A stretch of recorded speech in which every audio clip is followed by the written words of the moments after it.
Bonjour et bienvenue à cette troisième vidéo sur le Kia Carnival hybride 2025. Je suis Christian Gagnon et je vais vous parler des places arrière ainsi que de l'espace de chargement.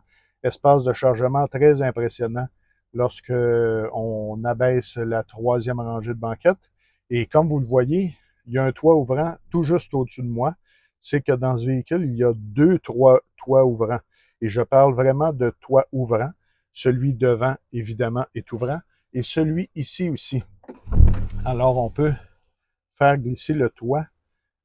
Habituellement, quand on a deux toits ouvrants dans une voiture, le deuxième n'est pas ouvrant, mais pour lui, on peut l'ouvrir et c'est les occupants des places arrière qui contrôlent s'ils veulent l'ouvrir ou non. Alors, ça, c'est très bien. On a, pour la version SX+, au centre des sièges capitaines qu'on peut vraiment placer pour être, c'est pratiquement un siège où on peut se coucher. Je vais essayer de vous le baisser, mais c'est un peu, vous voyez, ça baisse et on a aussi, je pourrais peut-être vous le montrer par la suite, mais les boutons sont au centre. Ça, c'est peut-être pas une bonne idée. On aurait peut-être dû les mettre au bas. On a une petite tablette. Alors, on peut vraiment, c'est pratiquement un lazy boy. Alors, on peut vraiment incliner les sièges, lever la petite palette pour pouvoir s'accoter les mollets. Alors, ça, c'est très bien. Le seul problème de cet état de fait, du fait qu'on puisse tout faire ça pratiquement électriquement, c'est qu'on ne peut pas les retirer. Alors ça, c'est un problème, ça enlève de l'espace de chargement. Si on voulait embarquer, par exemple, un panneau de contreplaqué de 4 par 8, ben, ça n'entrerait pas à cause des sièges. Ce qui n'est pas le cas sur les versions LX Plus et EX, puisque alors on a une banquette divisée en trois parties, les parties qu'on peut enlever, retirer, une séparément les unes des autres. Alors, ça permet de plus moduler l'espace de chargement. Mais dans la version SX+, on ne peut pas. Alors, je vais vous montrer les sièges et je vais vous montrer ensuite l'espace qu'on a pour les jambes ainsi que les équipements qui sont dédiés aux passagers de la rangée centrale. Évidemment, on est bien assis sur ces sièges capitaines. Il y a un peu moins de support latéral que ceux à l'avant, mais c'est quand même très confortable. Et la petite tablette que je vous parlais est ici devant. On peut la faire relever pour appuyer nos mollets. Ici, c'est par ici qu'on glisse le siège vers l'arrière ou vers l'avant et il se recule très loin. Mais si vous le reculez très loin, évidemment, il n'y aura plus d'espace pour les pieds de ceux qui sont à la troisième rangée. Alors, c'est un peu comme ça qu'on le met idéalement pour que tout le monde ait de la place pour ses pieds. Et on peut aussi tirer le siège de côté, comme ça. Alors, vous pouvez être assis plus près de la porte. Et si vous faites la même chose avec l'autre, eh bien, ça va vous donner un espace au milieu pour circuler.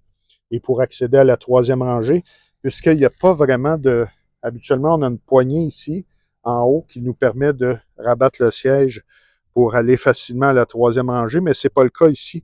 Alors, l'accès à la troisième rangée est un peu difficile, je vais vous avouer.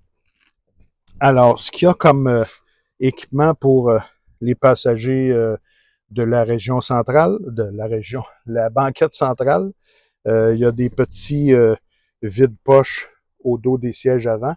On a une prise USB-C ici, ainsi qu'une de ce côté-là. Alors, chacun a sa prise USB-C, mais on a aussi au centre une prise domestique de 115 volts, ainsi qu'une prise 12 volts, si vous voulez y brancher un adapteur. Et vous avez ici les porte-gobelets pour les occupants du centre. Et il y a une fente ici au milieu, alors vous pourriez y mettre un téléphone qui serait en train de charger. C'est un peu ça qui est pratique pour ces porte-gobelets. On a ici aussi des boutons pour le siège du passager. Alors, si vous voulez, s'il n'y a pas de passager avant, mais que vous êtes assis au centre, vous pourriez facilement avancer le siège avant ou abaisser ou relever le dossier de ce siège. Vous avez aussi un bouton ici qui sert à fermer la portière latérale, puisque les portières latérales sont électrifiées. Je vais enlever un peu de soleil pour qu'on puisse mieux voir les commandes. Ici, vous avez des commandes pour siège chauffant à 3 niveaux d'intensité et aussi pour siège ventilé à 3 niveaux d'intensité. Alors ça, c'est plutôt rare qu'on voit ça, des sièges ventilés à la deuxième rangée. Vous avez des stores pour les fenêtres. Alors, ça, c'est facile à mettre. Et comme ça, vous n'êtes pas directement frappé par les rayons du soleil. Et vous avez d'autres porte-gobelets dans les portières et évidemment des haut-parleurs du système de son Bose. C'est un peu ce qu'il y a. Il y a ici une caméra au centre.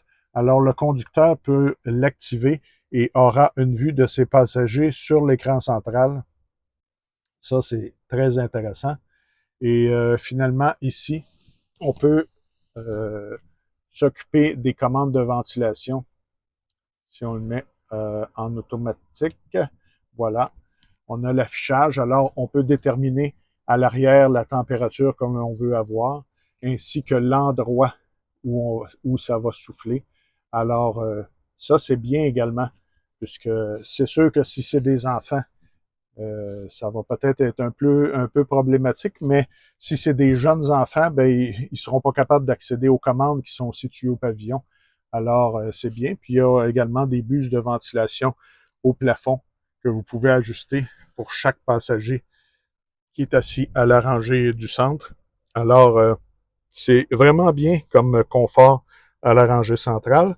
Je vais maintenant aller dans la troisième rangée, ce qui est peut-être un peu moins confortable. Pour ce qui est de la banquette de troisième rangée, l'accès est assez difficile. C'est pour ça que je vous ai fait grâce de ma montée à bord, parce que c'était pas glorieux. On est relativement bien assis, quoique la banquette est un peu dure et il n'y a pas du tout de support. Oubliez ça, le support latéral ou pour les cuisses, là, il n'y en a pas. Et l'espace pour les jambes est pas si mal. Si vous voyez comment je suis assis, ben, ça dépend toujours de ce que les passagers de la deuxième rangée veulent bien nous laisser. Alors, la place, mais c'est vraiment trois rangées. C'est ce que j'aime parce que les VUS à trois rangées, souvent, la troisième rangée est difficilement accessible. En plus, on n'a pas de place aux jambes et on n'a pas d'espace de chargement. Et je vais vous montrer dans quelques instants qu'ici, on en a de l'espace de chargement. Alors, une fourgonnette pour transporter des personnes et des bagages, c'est beaucoup mieux qu'un VUS à trois rangées. Et ça va toujours rester ainsi. Alors, puis on voit d'ailleurs une augmentation de la popularité des fourgonnettes. Alors, peut-être que les VUS à trois rangées vont perdre en popularité alors que les fourgonnettes vont en prendre de la popularité. On verra ça dans les prochaines années. Ce que vous avez comme équipement pour les passagers de cette banquette, il y a deux porte-verres, plus un petit espace de rangement carré. Il y a une prise USB-C pour chacun des occupants des places latérales. Et il y a même, on a même pensé à mettre des petits stores ici aussi pour le soleil. Alors, c'est très bien. Il y a même des haut-parleurs ici pour le système de son. Alors, vous allez entendre la musique même derrière. Et il y a des buses de ventilation. Alors, c'est facile. Là, présentement, la ventilation arrière est fermée. Alors, il fait chaud rapidement. Mais si les passagers du centre ajustent la ventilation pour eux, eh bien, ça va sortir également ici et vous allez être bien refroidi ou réchauffé si vous êtes en hiver.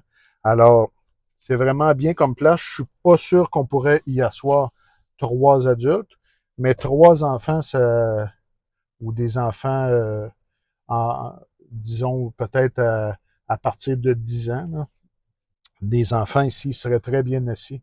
Alors, ils vont peut-être même adorer ça. Ils vont avoir le petit coin à eux autres.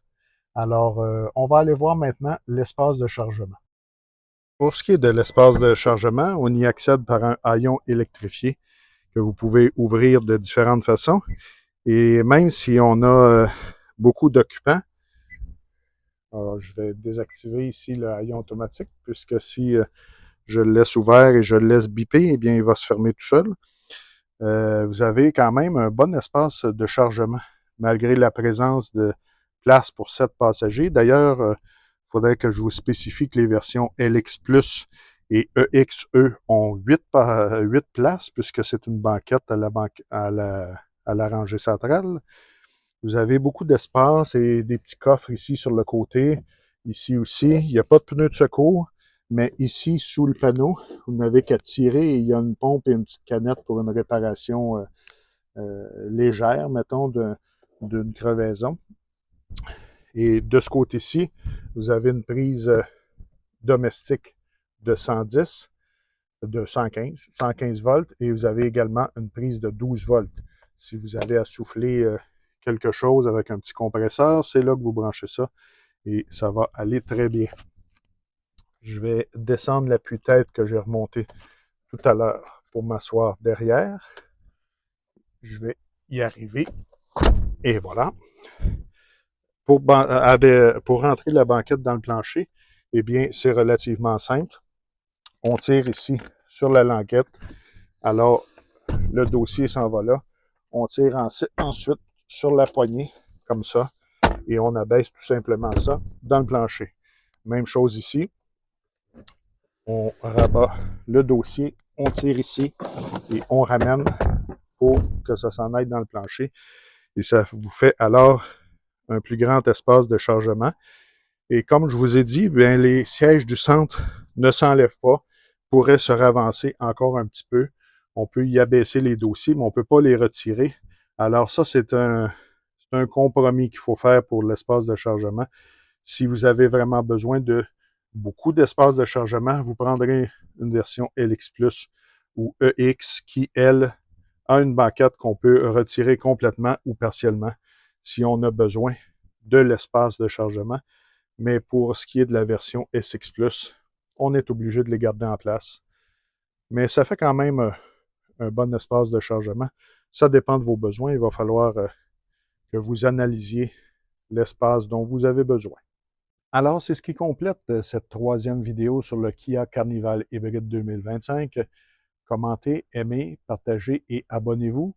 À la prochaine vidéo, je vais vous parler de la gamme du Kia Carnival ainsi que du groupe motopropulseur hybride. À bientôt!